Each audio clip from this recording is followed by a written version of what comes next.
Outubro rosa, novembro azul. São 2 meses muito importantes para quem lida com a pessoa idosa. Outubro rosa, a gente fala do câncer de mama, e não é só mulher, o homem também tem mama, também tem glândula mamária, então também pode ter câncer. Claro que numa incidência, uma prevalência, também pode assim dizer, muito menor, 1 para 10 mil, 1 para 1000, dependendo, mas é 1 para 10 mil.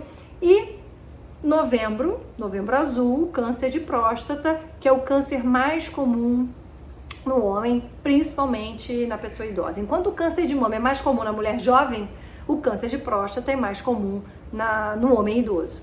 Nessa pessoa idosa que ao longo do tempo, mesmo procurando o seu urologista, pode se deparar com um tumor que tem vários tipos de apresentação e de crescimento, e pode sim dar uma metástase óssea, por exemplo, pode gerar uma alteração na micção, na urina, e com isso não só o tratamento cirúrgico, mas o tratamento também medicamentoso, inibidor, por exemplo, hormonal, deve ser usado. E o câncer de mama também, são infinitas possibilidades de tratamento.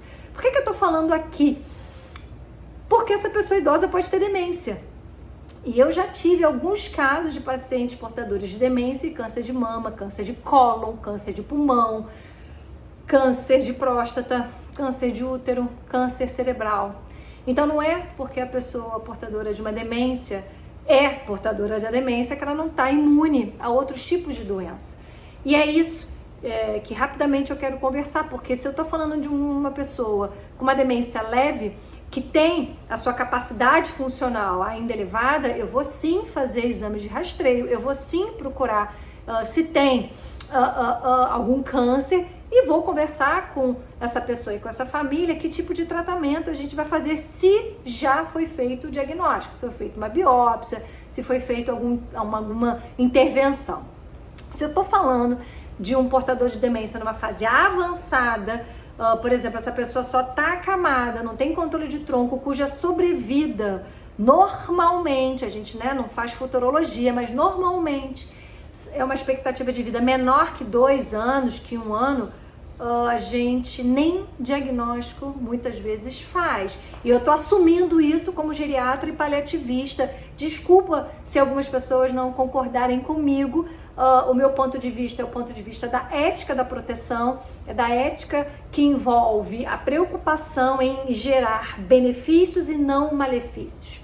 E aí a gente tem que pensar na dignidade humana, tem que pensar na qualidade de vida. Então, se eu tenho portador de demência numa fase avançada e, quiçá, por exemplo, ele tenha lesão por pressão, infecções de repetição, broncoaspiração, se ainda por cima tem gastrostomia, se, sei lá, já passou pela terapia intensiva, já teve várias internações, e eu vejo um sangramento urinário, eu vejo um abdômen globoso, duro, eu vejo um nódulo na mama, eu vou discutir isso com a família, claro, e aí a gente vai juntos tomar a melhor decisão.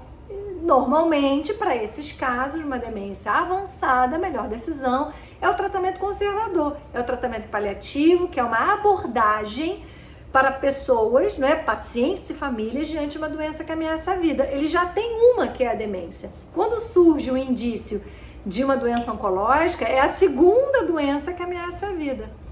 Então são coisas delicadas que exigem uma conversa franca, uma relação com esse médico, com uma equipe multiprofissional, exige a presença de um enfermeiro para ajudar o médico nesse cuidado em relação à medicação, a idas em casa, se tem constipação, que é prisão de ventre, pode ter dor importante, tem que fazer medicação um pouco mais forte, como a morfina. Então, o que eu quero chamar a atenção nesse mês de outubro e novembro, que além da pessoa portadora de demência ter chance sim de ter câncer,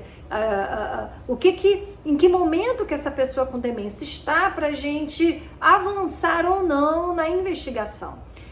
A outra coisa para falar existem hoje tratamentos que têm menos toxicidade. Então, sim, a pessoa idosa, portadora de demência, então eu estou falando de uma pessoa idosa, estou falando de uma portadora de demência que tem câncer. Ela pode ser tratada com quimioterapia, com radioterapia, com célula-alvo, com imunoterapia. Sim, por que não? Tudo vai depender da sua reserva funcional, tudo vai depender da sua capacidade de ir e vir, não necessariamente só autonomia, porque se já tem demência, então já não tem autonomia. Essa rede, esse suporte social, tem filhos, não tem filhos, tem marido, tem esposa, tem netos, como é que é a casa? Se a gente está falando de uma pessoa com poder aquisitivo melhor, tem plano de saúde, se não tem, como é que é esse acesso, não é, aos recursos, as medicações, vai ficar em casa, não vai ficar em casa, vamos discutir diretivas antecipadas. Se ela está numa fase inicial da demência, numa demência leve, começou o tratamento agora, tem polifarmácia, não tem polifarmácia. Isso tudo forma um caldeirão para a melhor tomada de decisão. Então, uma doença que ameaça a vida, a demência, não exclui a outra doença que ameaça a vida. A gente tem, que é o câncer, né? A gente está pensando os dois juntos, mas essa pessoa tem condições de falar os desejos dela? Ela está numa fase leve que a gente ainda consegue conversar com lucidez, ou está numa fase moderada em que ainda tem uma performance status, ela consegue andar, consegue se vestir sozinha, mas ela não consegue se autogerir, ela precisa de pessoas para tomar banho, para um auxílio, para tomar as medicações, para fazer as comidas. Então a gente vai precisar enxergar essa situação que não é fácil, muitas vezes são dilemas, e dilemas éticos, dilemas não tem uma solução fácil e prática, a gente tem que conversar, tem que amadurecer, tem que explicar de uma forma muito bem detalhada quais são os caminhos para a gente juntos nessa tomar a melhor decisão. E aí envolve, não é? Nesse aspecto social, no aspecto da saúde mental, no aspecto da dimensão existencial, tem alguma religião que fale alguma coisa, o que a gente pensa em relação à dignidade, a não sofrimento, o que a gente pensa em limite proporcional terapêutico e por aí vai.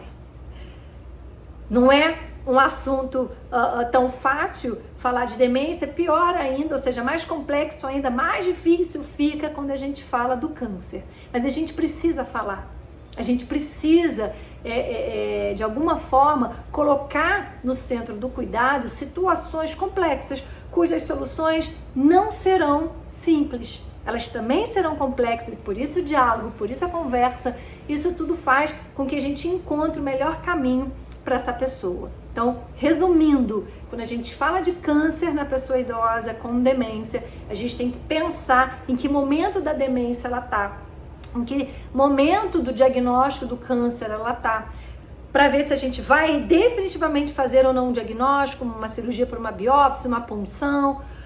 Se tem esse diagnóstico, se a gente vai tratar efetivamente e que tratamento é esse, se tem um tratamento que não cause um mal maior, também a gente não vai piorar pelo tratamento, se a gente fala de dignidade, de qualidade de vida, de dar mais vida ao tempo. Esse é uma outra forma de pensar, como eu vou dar mais vida ao tempo e não esticar a corda, e não esticar esse tempo às custas de sofrimento, às custas de dor, de falta de ar e por aí vai.